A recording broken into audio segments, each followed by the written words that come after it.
abakomisiyoneri iryo jambo n'abarundi bake boba batarayumva. Hari kuwa 24 z'uku kwa gatatu guheze aho twabona inkuru y'abakomisiyoneri batanu baciwe amande y'ibihumbi amajana 200. Ico gihe bagirizwa kwivanga mu rudandazo rw'ibitungwa ibutaganzwa mu Kayanza. Mbega none umwuga w'ubukomisiyoneri hajya ukorwa neza? Niyo nkuru nyamukuru tuza kuyaga k'uyu munsi. Mwiriwe, ni Davi, nizere ko mumeze neza mwese.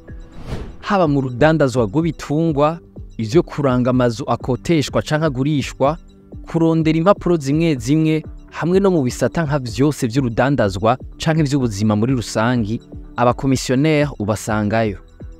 Muribuka inkuru y'abakomisiyoneri bakorera mu vyo kuranga ivyumba bibikwamwo ibiziga mu bitaro mu 2021. Ku batavyibuka, harabaye ubutumwa bw'ijwi audio bwahanahanywe ku muhora wa WhatsApp bwumvikanamwo umuryango warondera mu bitaro bitandukanye aho ubika ikiziga c'uwabo babuze. Baca bababwira ko kugira baronke ico cumba bobanza gukorana n'irindi shirahamwe Muramwe afasha mu bikorwa vyo gufuba abitavye Imana. Iyo nkuru reka tuyigarukirizaho.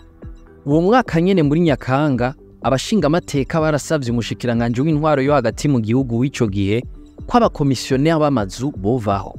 Icari catumye babisaba nuko babona abo bakomisiyoneri b'amazu aribo batuma ibiciro vy'amazu biduga, haba mu gupanga canke mu kuyagura. Aho rero hari haherutse kubisekeza ryo gutuza abakomisiyoneri bakorera mu masoko y'inka atandukanye mu gihugu cose. Ico gihe abashika amajana 3 barafashwe, bacibwa amande y'ibihumbi 100 umwe. Hari abo baci ibihumbi 100, abandi amande y'ibihumbi amajana 200. Icibonekeza nuko amande yacibwa abo bakomisiyoneri atamangana kuri bose.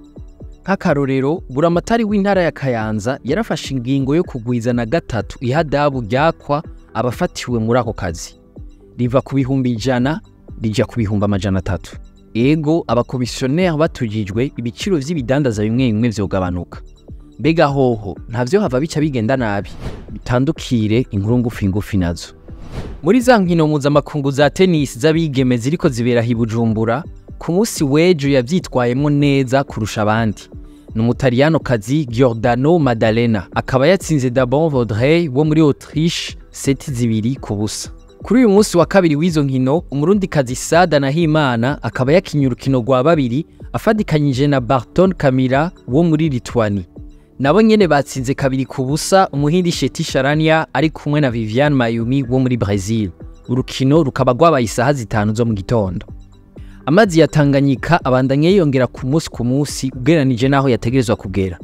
Ejo hahise ikinyamakuru imbere cavuga ko ikigo ARB kiriko kiragerageza gukinga hishira hamwe Regidezo ridugiriza amazi. Kiriko kandi kirakingira nibarabara gitiriwe Japon, ariko ngo ntigifise uburyo bwo kuzobandanya gukingira izindi nyubako. Isanganiro ivuga ko gushika ejo hahise imiryango 30 yo muri Kibenga Large yari imaze kwimuka. Ikindi nuko ibarabara Avenue de la Plage ryarengewe n'amazi ritakirengana. Ko nyabuna risigaye rikoregwamwo uburovyi. Icibagiwe cyo ni gushikira Safi Beach. Mu makungu naho Diomaye yarahiye nk'umukuru w'igihugu agira 5 agiye gutwara igihugu ca Senegal inyuma ya Macky Sall, Abdoulaye Wade, Abdou Diouf na Léopold Sédar Senghor. No muri Egypte, Abdel Fattah al-Sisi asanzwe arongoye ico gihugu yarahiye imbere y'inama nshinga amateka imbere yo gutangura ikiringo ciwe kigira 3 atwara ico gihugu. Al-Sisi yaheruka gutsinda amatora muri Kigarama mu mwaka uheze, akaba agiye gutwara ico gihugu gushika mu 2030. Mwakoze kudukurikirana, aya makuru muyasanga ku mbuga zacu, ahanje tuzosubira ejo.